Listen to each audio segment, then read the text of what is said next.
David, you've talked about how one thing you want to see before promoting a prospect is them dominating the level. I know Tong dominated 2 starts, but why did you go outside of what you normally do in this particular case? Yeah, combination of where a player is development-wise and then opportunity. And this went fast for Jonah. But to his credit, he really conquered everything we put in front of him.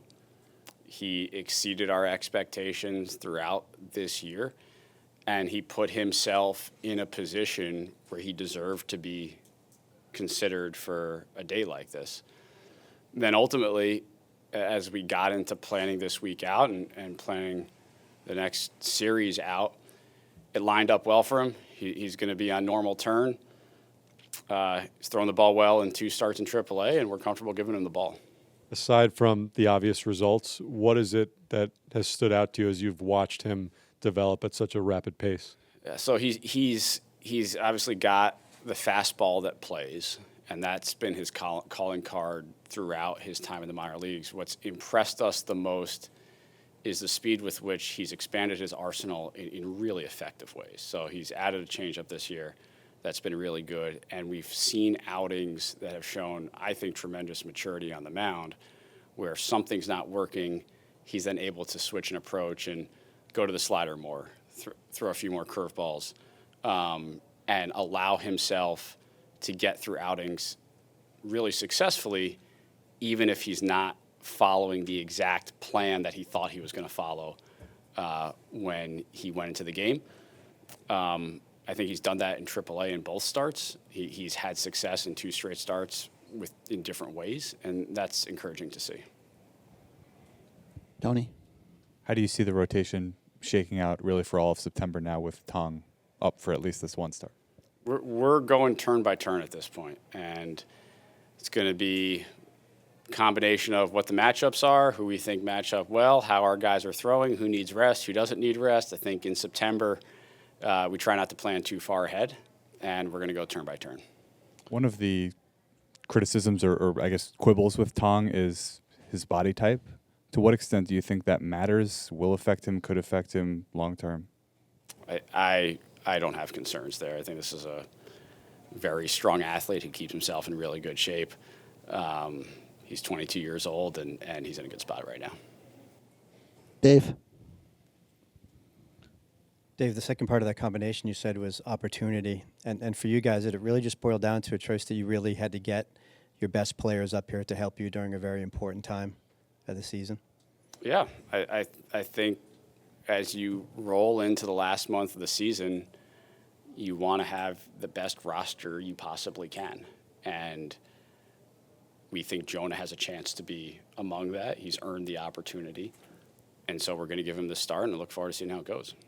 How much is that wrestled from the development side too, Dave? I know you want to be probably in normal situations a little more patient than you were in this situation, but you had to. It was just more overwhelming to get him up here, obviously.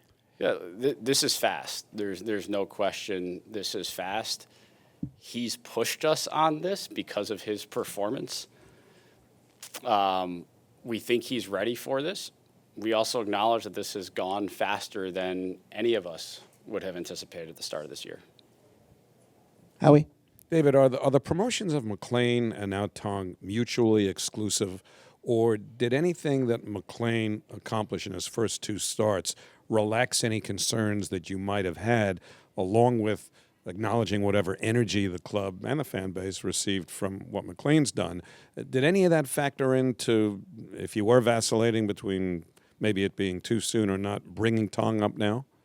I think they're 2 distinct decisions. I don't think it's fair to necessarily base the decision on Jonah on what Nolan may have done or not done. So Nolan's had 2 tremendous starts.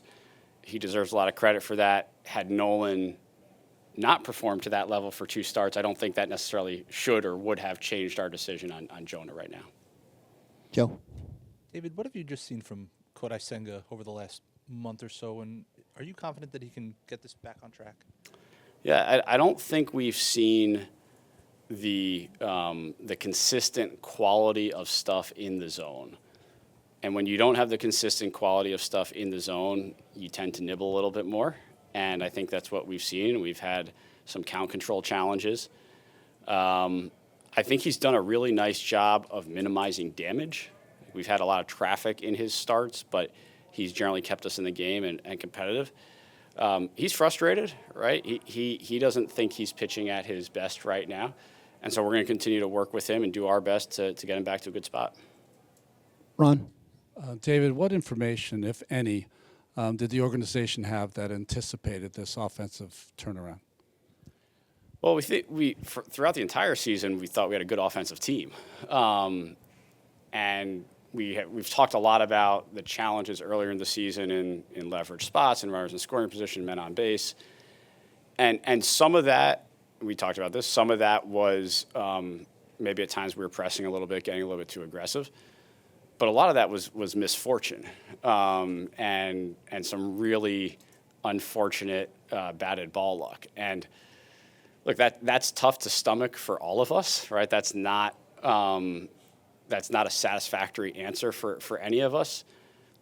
But we did try to focus on what we can actually control.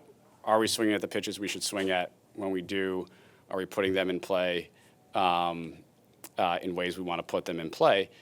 And not uniformly, but most of the time throughout those stretches when we were having tough scoring runs, we were doing that. Like I said, I think there were times where we expanded a little bit too much. We started pressing.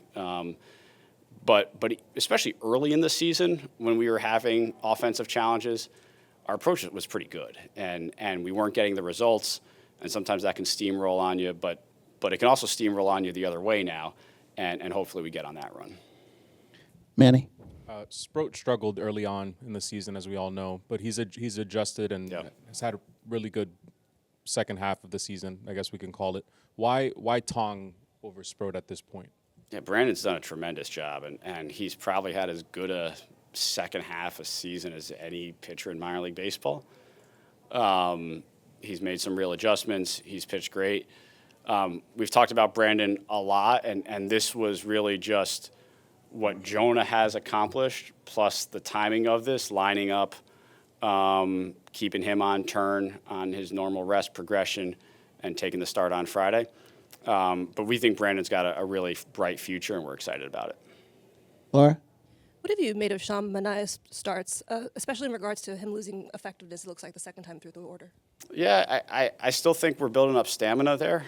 And we've seen periods of dominance with Sean early in games. And then it seems like whether it's one walk or one hit by pitch, and things can spiral a little bit. The good news is we are still seeing the pitcher who we saw last year. We are seeing the pitcher who is getting very uncomfortable, swings on his fastball, a lot of swing and miss on the fastball. His sweeper has still showed really well. But yeah, he'd certainly like to be getting deeper into games. We'd like him to be getting deeper into games, and my expectation is as we go forward, we're going to see that. And just his last outing notwithstanding, what have you seen from Ryan Helsley? I think Ryan, certainly threw the ball better yesterday. There's an adjustment period coming to a new team. We're asking him to take on a new role. That's certainly been well documented.